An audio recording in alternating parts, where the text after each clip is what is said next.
Hello, everyone. My name is Holly Jones. Join me as I share my story on how I defied the odds of living with polymyositis with interstitial lung disease for the last 22 years. As a teenage girl back in 2003, at the age of 19, I started to develop symptoms that were slowly affecting my daily activities.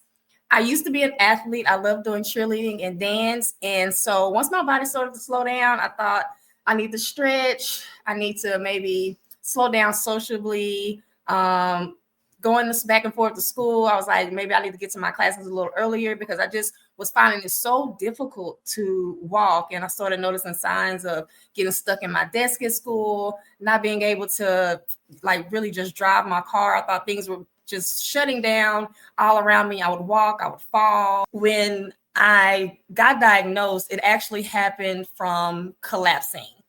My body just gave out and I couldn't move. It's like I was a vegetable.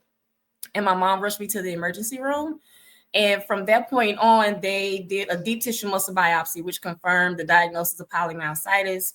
And through my blood work, when they noticed that I had the antibody called the JO1 antibody, that's when they noticed I had interstitial lung disease. At 19 years old, I was given the prognosis of 5 years. And the 5-year prognosis was to let me know that I was going to need a lung transplant within 5 years, or I would no longer be living within 5 years due to the severity of the disease. And so just imagine being, college student. Like I just completed my first year of college and now I'm being told that I may not live to see 24 years old. And when my mom got to asking questions about, well, what does her quality of life look like? Will she ever be able to at least have children? Or, what all does she need to do before, 24? Even though, my mom was still in shock. And they said the best thing for her to do is not to have children because that puts her at an even more higher mortality rate. Most women with myositis who have children do not survive. And so to hear that my future may be cut short, and then to also know that I will never be able to have a family, really did kind of, crush my spirits. But at that time, to be honest, I was just trying to get back to my normal, which I didn't realize that there's no way you can get back to your normal. You just have to embrace the new normal. Just live. No one, whether you're sick or healthy, is promised today. So don't worry about tomorrow. Forget about yesterday. It's gone. Celebrate your small victories, your big victories, and just like I said, just go for it and just live day to day. I know some people probably don't understand that having a purpose from a diagnosis or realizing my calling from a diagnosis, but to know that I've helped at least one life, saved a life, it blows my mind. Since joining RDDC, being a part of the patient, provider, caregiver journey, I feel like my voice has really been heard. As I spoke about earlier, I have 2 daughters, and by default, they are my caregivers. And so I wanted people to be educated on the fact that, not all caregivers look the same. My daughter is 16 and my youngest is going to be 11 in November. And having children caregivers can be a lot on their mental health, their social environment, their social lifestyle.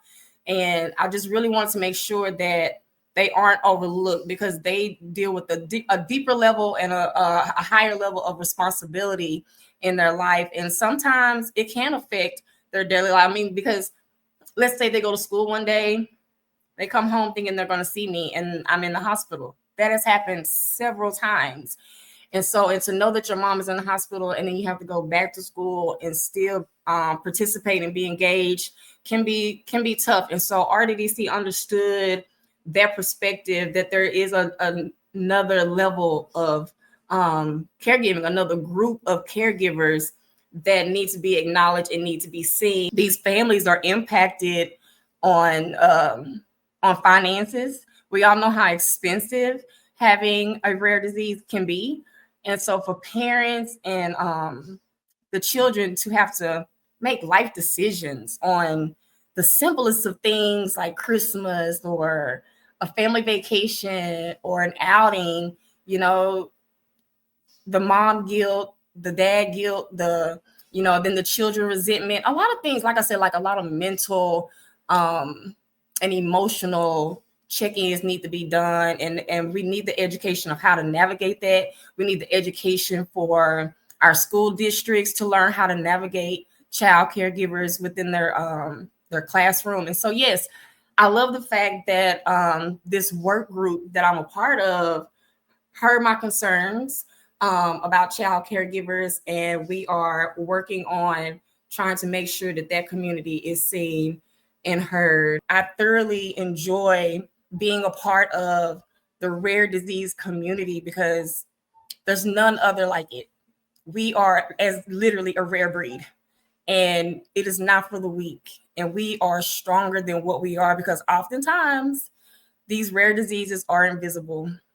As I sit here and talk to you, if I did not have this oxygen on my face, looking at me, you would never know. You would never know the things that I go through daily just to appear normal. So, I always say we are the true warriors.